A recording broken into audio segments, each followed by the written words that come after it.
Salut les bien-aimés. Ce soir encore, je poursuis l'enseignement d'hier.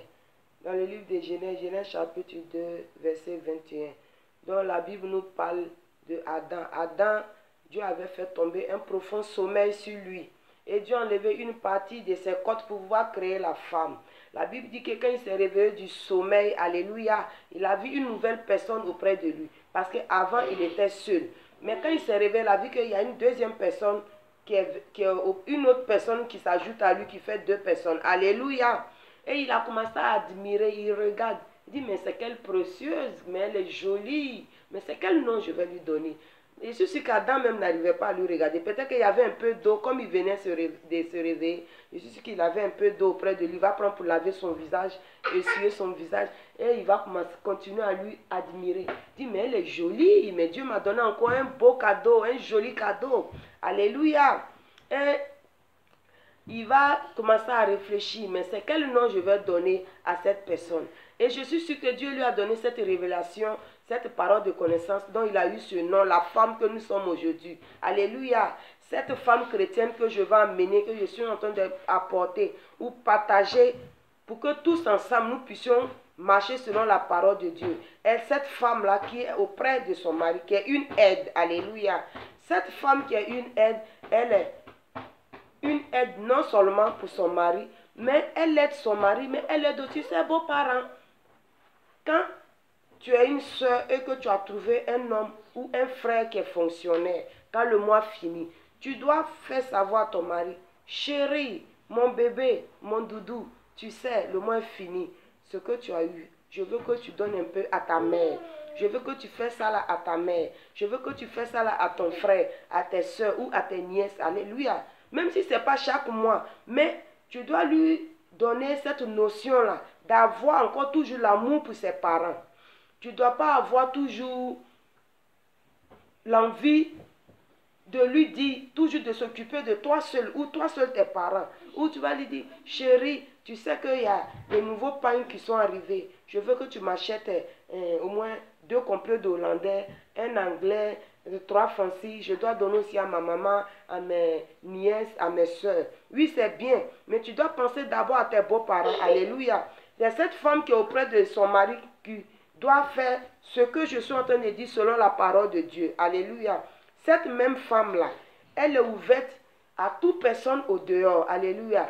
Cette même femme chrétienne qui est une aide pour son mari. Sa maison est ouverte à tout le monde. Alléluia. Cette femme qui est une aide pour son mari, elle est une personne qui est généreuse, qu'elle est dans l'église. Elle aide les frères, les sœurs. Si elle voit que son mari a plus de moyens ou bien a la possibilité d'aider les frères à avoir du travail, elle fait cela dans le nom puissant de Jésus-Christ. Elle ne fait pas cela pour être orgueilleuse, non. Mais elle fait cela parce qu'elle a laissé le Seigneur Jésus-Christ la construire, la bâtir. Donc elle ne vit plus selon elle ses désirs, mais elle vit selon les désirs du Seigneur Jésus-Christ. Alléluia. Cette femme-là, elle a compassion, elle a pitié, elle aide. Cette femme-là, même quand elle voit quelqu'un même qui n'est pas dans l'église, même un païen qui souffre, elle lui apporte de l'aide. Alléluia. Alléluia. Cette femme-là, elle est généreuse. Cette femme-là, elle est sage. Cette femme, quand elle voit dans sa maison les choses qui ne vont pas, où il y a des trucs qui sont gâtés, qu'elle a les moyens, elle sort, elle achète, elle entretient sa maison, elle couvre sa maison. Cette femme-là, quand matin elle se réveille, qu'elle finit de faire les travaux, elle arrange son lit conjugal, elle arrange sa chambre conjugale, elle ne laisse pas sa chambre désordre comme ça. Alléluia. Il y a des soeurs, peut-être, excusez-moi, vous êtes mariés au village. Même si votre mari dort sur une natte, c'est là Dieu l'a mis. Vous devez prendre soin de là où votre mari dort. Ne dites pas que comme il dort sur une natte, donc tu t'en fous. Quand le jour arrive et que tu sais que la natte, tu dois plier, tu plies la natte, tu prends soin de la natte là. Tu gardes. Quand le temps arrive que tu dois dormir, tu remets la natte, tu mets un pain dessus. Il y a d'autres aussi, il y a plusieurs façons de construire les foyers. Mais je veux amener aux femmes chrétiennes que vous devez avoir la considération pour vos maris. Il y a des femmes chrétiennes qui ont marié des frères, mais qui ont plus de moyens que les maris. Je vous demande, vous devez avoir le respect pour vos maris. Ne pensez pas que quand vous avez plus de moyens, donc vous devez lui manquer de respect. Non. La Bible dit que la femme doit être soumise en toutes choses. Alléluia. Ces moyens que tu as, tu dois prendre pour l'aider. Et tu dois aussi aider ses parents. Tu dois aussi aider à l'église. Tu dois prendre ces moyens-là pour aider aussi les gens du dehors, ceux qui souffrent. Alléluia. Alléluia. Ne sois pas cette femme-là qui pense seulement à son ventre. Cette femme-là qui pense seulement à sa famille. Alléluia. Cette femme chrétienne qui aide son mari, elle a le temps pour contrôler les chemises de son mari. Elle regarde que est-ce que les chemises de mon mari ne sont pas en train d'être fanées.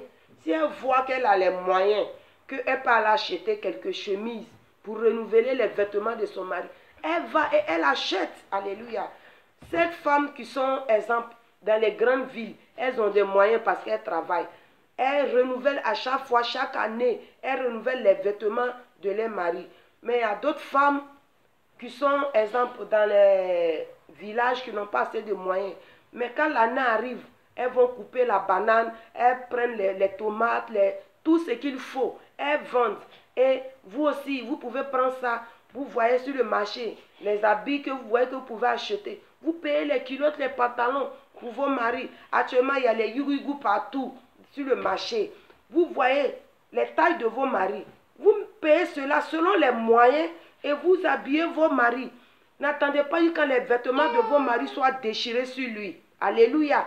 Soyez des femmes qui aident l'homme. Soyez des femmes qui sont généreuses. Soyez des femmes qui sont sages.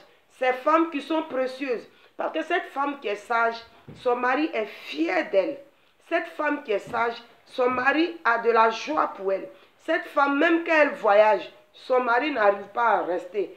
À chaque moment, il va prendre le téléphone et puis il va appeler sa femme. Chérie, bébé, quand tu reviens, parce que j'ai envie de te voir, tu me manques. Alléluia. Ça veut dire que ton comportement a fait que l'amour qu'il avait pour toi, ça a doublé encore. Peut-être que c'est devenu 6 même. Alléluia.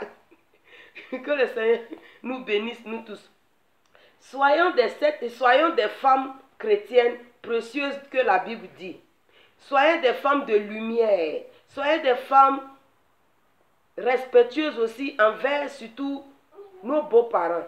Je ne veux pas que nous les chrétiennes, nous ouvrons la bouche pour dire des choses qui ne glorifient pas le nom du Seigneur sur nos belles-mères, sur nos beaux-pères ou bien nos belles-sœurs. Alléluia.